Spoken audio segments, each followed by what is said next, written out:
Batalhas ganhas e perdidas. Uma reflexão sobre a derrota de Ai. A vitória de Jericó foi uma vitória quase perfeita. Vamos analisar os objetivos pelos quais possibilitaram a vitória dos hebreus sobre Jericó. Houve obediência. Deus havia mandado o povo rodear as muralhas por 7 dias, e eles obedeceram. Houve perseverança. Foram 7 dias esperando para ver o que iria acontecer. Houve juízo. Gênesis 15:16. E eles voltarão para cá na 4ª geração, porque os crimes dos amorreus ainda não atingiram a plenitude. Esse texto fala da volta dos hebreus a Canaã e a sua função de ser a justiça de Deus contra os moradores de Canaã. Houve arrependimento e salvação. Josué 6:22. E Josué disse aos 2 homens que tinham espiado a terra: Entrai na casa da prostituta, e tirai-a dali com tudo quanto tiver, como lhe prometeste com juramento. Houve vitória. Josué 6:27. E o Senhor estava com Josué, e ele era famoso em toda a terra. No entanto, a vitória sobre Jericó não foi uma vitória perfeita. Ações ocultas aconteceram. Houve uma cobiça. Josué 7:21. E vi entre os despojos uma bela capa babilônica e 200 siclos de prata, e uma cunha de ouro do peso de 50 siclos, e eu os cobicei. Houve pecado. Josué 7:21. E os tomei. Houve ocultação de pecado. Josué 7:21. E agora estão escondidos na terra, no meio da minha tenda, e a prata debaixo disso. Após a vitória sobre Jericó, o próximo passo de Israel seria vencer o reino de Ai. Será? Mas quem era esse povo de Ai? O reino de Ai era constituído por povos cananeus. Por que será que Deus não queria que a nação de Israel tivesse qualquer contato com os povos ao redor deles? Era o cuidado de Deus com seu povo? Bom, em escavações em Geze, arqueólogos encontraram ruínas em um lugar alto correspondente à época dos cananeus, cerca de 1500 a.C., que tinha sido um templo no qual adorava seu deus Baal e sua deusa Astarote. Em uma superfície de 50 por 40, cercada de muro, sem cobertura, onde os habitantes celebravam suas festas religiosas, dentro do muro havia 10 colunas de pedra bruta, os quais se ofereciam sacrifícios. Sob os detritos, nesse lugar alto, os arqueólogos encontraram grande quantidade de jarros contendo os despojos de crianças recém-nascidos, que tinham sido sacrificadas. Outra prática horrível era o que chamavam de sacrifício dos alicerces. Era quando iam construir uma casa, sacrificava-se uma criança cujo corpo era metido no alicerce, a fim de trazer felicidade para o resto da família. Muito disso foi encontrado em Geze e também em Megido, Jericó e outros lugares. Igualmente nesse lugar alto, embaixo de entulhos, havia grande quantidade de imagens e placas ornamentais de Astarote exibindo grosseiramente exagerados órgãos sexuais destinados à provocação de desejos sexuais. Era assim praticado a licenciosidade como rito que os povos cananeus prestavam seu culto aos seus deuses e também assassinando seus primogênitos como sacrifício aos mesmos deuses. Parece que em grande escala a terra de Canaã tornou-se uma espécie de Sodoma e Gomorra de âmbito nacional. Seria ainda assim de estranhar que Deus ordenasse a Israel o extermínio dos cananeus? Teria o direito de continuar a existir por mais tempo uma civilização de tão abominável imundície e brutalidade? O objetivo de Deus em mandar exterminar os cananeus, além de ser o de castigá-los, era também de preservar Israel da idolatria e das suas práticas vergonhosas. Desde a década de 40, a arqueologia tem possibilitado conhecer cada vez mais sobre os povos antigos do Oriente, principalmente o povo cananeu e sua religião. Descobertas arqueológicas mostraram centenas de placas de barro pertencentes ao templo de Rai Sharma. Esses textos religiosos provam que a oposição contra o qual Moisés e os israelitas tiveram que lutar não eram doutrinas de pequenos cultos de fertilidade precedidas por insignificantes deuses e deusas, mas pelo contrário, era um dos mais elaborados sistemas religiosos do mundo antigo.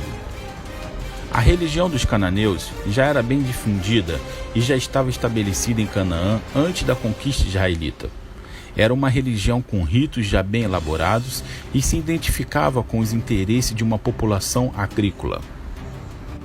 Baal era o principal deus cananeu. O título por extenso do Baal cananeu era Baal Semaim, isso é, Senhor do Céu. Balaíns, como vemos em Juízes 2:11, era a forma no plural. Cada lugar tinha seu próprio Baal. Assim havia Baal Azor, Baal Hermon, Baal Peor e etc. Baal era o deus do sol, responsável pela germinação e crescimento da lavoura, o aumento dos rebanhos e a fecundidade das famílias. Em tempos de seca e de peste, sacrificavam-lhe vítimas humanas para apaziguar sua ira. Podemos ver em 2 Reis 16:3, 21:6 e Jeremias 19:5. Nesses holocaustos, a família geralmente oferecia o primogênito, sendo a vítima queimada viva. Baal era a divindade masculina e Astarote a feminina, entre os fenícios e os cananeus. No tempo do rei Acabe e Jezabel, o culto a Baal permeou a maior parte da nação. Podemos verificar em 1 Reis 18:22. Outra divindade encontrada era Moloque, a divindade nacional dos amonitas. Também chamava-se Milcã e Melcã, conforme se vê em 1 Reis 11:5 e Jeremias 49:3. Moloque era adorado com sacrifício humano e prova de fogo. O rei Acais queimou seus filhos no fogo em 2 Crônicas 28:3 e o rei Manassés ofereceu seu próprio filho em sacrifício a Moloque em 2 Reis 21:6. Esse é o deus da crueldade e do sadismo. Outra divindade é Mamon. Esta é uma palavra aramaica que traduz por riqueza. Ela aparece em Mateus 6:24, Lucas 16:13. Nessa palavra de Jesus, ninguém pode servir a dois senhores, porque há de aborrecer a um e amar ao outro, ou se devotará a um e desprezará o outro. Santo sereis, porque eu, o Eterno vosso Deus, sou santo. Levíticos 19:2. Uma das principais dificuldades de atacar o reino de Ai era o fato dela estar nas montanhas. O primeiro ataque dos israelitas foram derrotados pelos moradores de Ai, como podemos ver em Josué 7:5. E os habitantes de Ai mataram cerca de 36 deles e os perseguiram desde o portão até Sebaraim, e os venceram na descida do monte, e o coração do povo se desencorajou e se tornou como água. A derrota dos filhos de Israel foi uma consequência do pecado de Acã, como podemos ver em Josué 7:1. Mas os filhos de Israel cometeram uma transgressão no tocante ao anátema, pois Acã, filho de Carmi, filho de Zebedim, filho de Zerá, da tribo de Judá, tomou do anátema, e a ira do Senhor se acendeu contra os filhos de Israel. Consequência sobre o povo, Josué 22:20. Eis que Acã, filho de Zerá, cometeu uma transgressão com relação ao anátema, e não veio a ira sobre toda a congregação de Israel?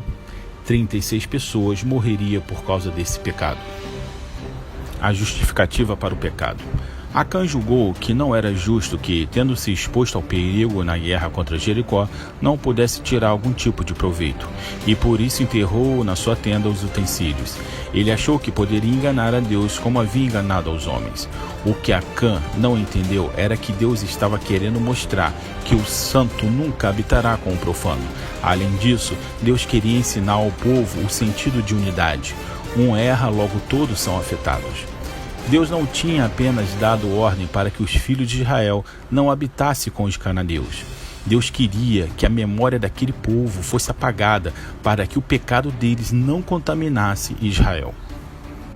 O pecado de Acã tinha que ser exposto, ensinando aos filhos de Israel que nada foge ao olhar do Deus de Israel. Depois da morte de Acã, e tendo Josué se humilhado perante Deus, Deus ordena que Josué purifique o exército por causa do pecado de Acã. Josué, após a purificação do exército, levou-os contra os habitantes de Ai, seguindo as orientações de Deus. Dessa vez, a história seria diferente. Josué colocou homens em emboscada à noite perto da cidade e tentou uma escaramuça ao raiar do dia. Com a vitória que os inimigos haviam obtido, tornaram-se ousados, atacaram corajosamente os hebreus. Para levá-los para longe da cidade, os hebreus fugiram, mas de repente voltaram-se de frente para eles e, dando sinal para que os que estavam escondidos, marcharam todos juntos contra a cidade deles e se apoderaram sem trabalho algum, porque os habitantes estavam tão certos da vitória que parte estava sobre os muros e parte estava do lado de fora para presenciar o combate. Josué desbaratou as tropas que estavam em campo, ao passo que essas voltaram para a cidade em busca de abrigo. Mas quando chegaram, se depararam com a cidade destruída.